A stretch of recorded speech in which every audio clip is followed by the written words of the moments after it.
So bachelor ಆದ್ರೆ ಹಸು ಕಟ್ಟಿ, ಇಲ್ಲಾಂದ್ರೆ ಕಟ್ಟಕ್ ಹೋಗ್ಬೇಡಿ. ಡೈರಿಲಿ ಹಾಕಿದ್ರು ವೇಸ್ಟೇ ಅದು.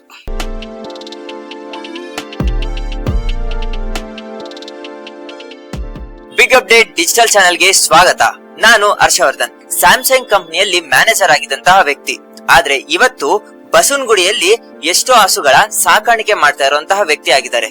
ಈ ಬದಲಾವಣೆಗೆ ಏನ್ ಕಾರಣ ಅಂತ ತಿಳ್ಕೊಳ್ಳೋಣ ಬನ್ನಿ. ನಮಸ್ತೆ ಸರ್. ನನ್ನ ಹೆಸರು ನವೀನ್ ಅಂತ ಹೇಳಿ. ಎಷ್ಟು ಹಸುಗಳಿದೆ ಸರ್ ನಿಮ್ಮ ಹತ್ರ? ಎಲ್ಲ 25 ಇದಾವೆ ಸರ್. ಈ ಹಸುಗಳನ್ನ ಏನಕ್ಕೆ ಸಾಕ್ತಿದೆ ಸರ್? ಇದೊಂದು ಪ್ಯಾಷನ್ ಇದು, ಸೊ ಮಾಡ್ತಾ ಇದೀವಿ. ಥರ್ಡ್ ಜನರೇಷನ್ ಇದು ಮಾಡ್ತಾ ಇರೋದು ಇದು. ಸರ್ ನಿಮ್ಮ ಕ್ವಾಲಿಫಿಕೇಶನ್ ಏನ್ ಸರ್? ಬಿಕಾಮ್. ಸರ್ ಇದನ್ನ ಮಾಡ್ಬೇಕಂತ ನಿಮ್ಗೆ ಏನಕ್ಕೆ ಅನ್ನಿಸ್ತು ಸರ್?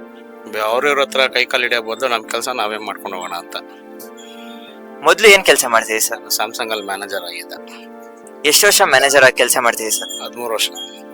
ಸರ್, ಈ ಹಸುಗಳಿಂದ ನಿಮ್ಗೆ ವರ್ಷಕ್ಕೆ ಎಷ್ಟು ಆದಾಯ ಬರುತ್ತೆ ಸರ್? ಸೊ ಅದು ಫಿಕ್ಸ್ ಅಂತ ಹೇಳಕ್ ಆಗಲ್ಲ.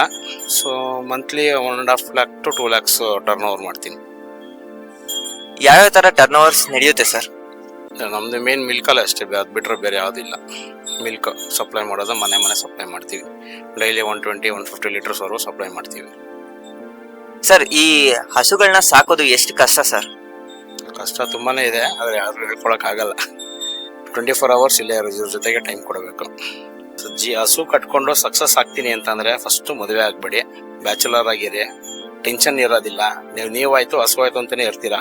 ಮದುವೆ ಆದ್ರೆ ಎಲ್ಲಾರ್ಗು ಟೈಮ್ ಕೊಡಬೇಕು. ಹಸುಗೂ ಟೈಮ್ ಕೊಡೋಕ್ಕಾಗಲ್ಲ, ಈ ಕಡೆ ಹೆಂಡತಿ ಮಕ್ಳಿಗೂ ಟೈಮ್ ಕೊಡೋಕ್ಕಾಗಲ್ಲ. ಸೊ ಹಾಗಾಗಿ ಜಗಳಗಳು ಕ್ಲಾಶಸ್ ಆಗುತ್ತೆ. ಹಸುಗಳು ಚೆನ್ನಾಗಿರಲ್ಲ, ನಿಮ್ ಫ್ಯಾಮಿಲಿನೂ ಚೆನ್ನಾಗಿರಲ್ಲ. ಸೊ ಬ್ಯಾಚುಲರ್ ಆದ್ರೆ ಹಸು ಕಟ್ಟಿ, ಇಲ್ಲಾಂದ್ರೆ ಕಟ್ಟಕ್ ಹೋಗ್ಬೇಡಿ.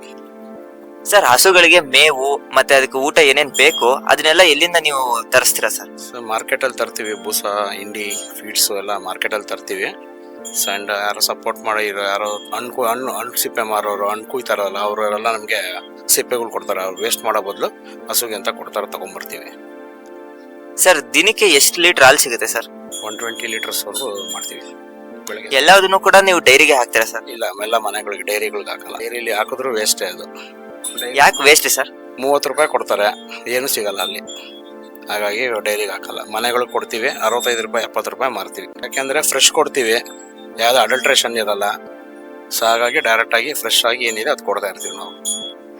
ಸರ್, ಈ ಹಸುಗಳ ತಳಿಗಳನ್ನ ಯಾವ ತರ ಚೂಸ್ ಮಾಡೋದು, ಅಥವಾ ಮುಂದೆ ಯಾರಾದ್ರೂ ಈ ತರ ಬಿಸ್ನೆಸ್ ಮಾಡ್ಬೇಕಂತ ಅನ್ಕೊಂಡ್ರೆ ನಿಮ್ ಸಜೆಷನ್ ಏನ್ ಸರ್? ಸೊ ತಳಿಗಳು ಯಾವ ತರ ಅಂತಂದ್ರೆ, ಸೊ ನೀವು ಇಲ್ಲಿ ನೋಡ್ಬೋದು ಈ ಕಡೆ. ಸೊ ಎಲ್ಲ ಮಿಕ್ಸ್ ಬ್ರೀಡ್ಗಳು ಇದಾವೆ ಇದರಲ್ಲಿ.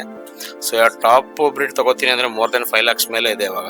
ಒಂದು 40 ಲೀಟರ್ಸ್ ಕೊಡುವಂತ ಹಸುಗಳೆಲ್ಲ. ಸೊ ನಾವು ಅಷ್ಟೆಲ್ಲ ಇಟ್ಟಿಲ್ಲ, ಒಂದು 10-15 ಲೀಟರ್ಸ್ ವರೆಗೂ ಕೊಡೋ ಆವ್ರೇಜ್ ಅಲ್ಲಿ ಇದಾಗ. ಸೊ ಸ್ವಲ್ಪ ಫ್ಯಾಟ್ ಬರುತ್ತೆ ಅಂತ ಹೇಳ್ಬಿಟ್ಟು ನಾವು ಕ್ರಾಸ್ ಬ್ರೀಡ್ ಇಟ್ಕೊಂಡಿದ್ದೀವಿ. ಸೊ ದೊಡ್ಡ ಹಸುಗಳಿಗೆ ಹೋದ್ರೆ ಫ್ಯಾಟ್ ಬರೋದಿಲ್ಲ. ಸೊ ಹಾಲು ಬರುತ್ತೆ, ಫ್ಯಾಟ್ ಇರೋದಿಲ್ಲ. ಅಂಡ್ ಸಜೆಷನ್ ಬೇರೆಯವ್ರು ಮಾಡ್ಬೋದು, ಆದ್ರೆ 24 hours ಇದಕ್ಕೆ ಟೈಮ್ ಕೊಡಬೇಕು. ದಿನದ 24 ಗಂಟೆನೂ ಕೂಡ ಹಸುಗಳಿಗೆ ಟೈಮ್ ಕೊಡ್ಬೇಕಂತ ಹೇಳ್ತೀರಾ. ಏನೇನ್ ಕೆಲಸ ಇರುತ್ತೆ ಸರ್? ಸರ್, ಬೆಳಗ್ಗೆ 5 ಗಂಟೆಗೆ ಎದ್ರೆ ಅದ್ರ ಕ್ಲೀನ್ ಮಾಡಿ, ಮೈ ತೊಳೆದು, ಬೂಸ ಇಟ್ಟು, ಹಾಲು ಕರೆದು, ಹಾಲು ಸಪ್ಲೈಗೆ ಹೋಗಿ, ತಿರ್ಗಾ ಬಂದು ಕ್ಲೀನ್ ಮಾಡಿ, ತಿರ್ಗಾ ಮೇವ್ ಹಾಕಿ, ನಾವು ಮಧ್ಯದಲ್ಲಿ 1 hour 1.5 hour ರೆಸ್ಟ್ ಮಾಡ್ತೀವಿ. ತಿರ್ಗಾ 5 ಗಂಟೆಗೆ ಸ್ಟಾರ್ಟ್ ಆಗುತ್ತೆ. ತಿರ್ಗಾ ಅದೇ ಸೇಮ್ ರೂಟೀನ್. ಕ್ಲೀನ್ ಮಾಡೋದು, ಬೂಸ ಇಡೋದು, ಹಾಲು ಕರೆಯೋದು, ಹಾಲು ಕೊಡಕ್ಕೆ ಹೋಗೋದು, ತಿರ್ಗಾ ರಾತ್ರಿ ಮೇವ್ ಹಾಕೋದು. ಸರ್, ಹಸುಗಳಲ್ಲಿ ಯಾವ ತರ ತಳಿಗಳಿದೆ ಸರ್? ಸೊ ತುಂಬಾ ತಳಿಗಳಿದೆ ಸರ್. HF ಇದೆ, ಜೆರ್ಸಿ ಇದೆ, ಡೆನ್ಮಾರ್ಕ್ ಇದೆ, ಆಲ್ಸ್ಟೈನ್ ಇದೆ, ರೆಡ್ಡೆನ್ ಇದೆ, ತುಂಬಾ ತಳಿಗಳಿದೆ. ಸರ್, ನಿಮ್ಮ ಹತ್ರ ಯಾವ ತಳಿಗಳಿದೆ ಸರ್? HF, ಜೆರ್ಸಿ, ಕ್ರಾಸ್ ಬ್ರೀಡ್ಗಳಿದಾವೆ. ಆ ತಳಿಗಳ ವಿಶೇಷತೆ ಏನು ಸರ್? ವಿಶೇಷ ಕ್ರಾಸ್ ಬ್ರೀಡ್ ಮಾಡ್ಕೊಂಡಿರ್ತೀವಿ, ಫ್ಯಾಟ್ಗೋಸ್ಕರನೇ ಇದು ಮಾಡ್ಕೊಂಡಿರ್ತೀವಿ ನಾವು. ನಾರ್ಮಲ್ ಹಸುನೇ ಅದನ್ನು ಅಂತ ಏನು ಹೇಳ್ಕೊಳ್ಳೋ ಅಂಥದ್ದಿಲ್ಲ. ಸೊ ನಾರ್ಮಲ್ ಹಸುಗಳೇ ಅದನ್ನೆಲ್ಲ.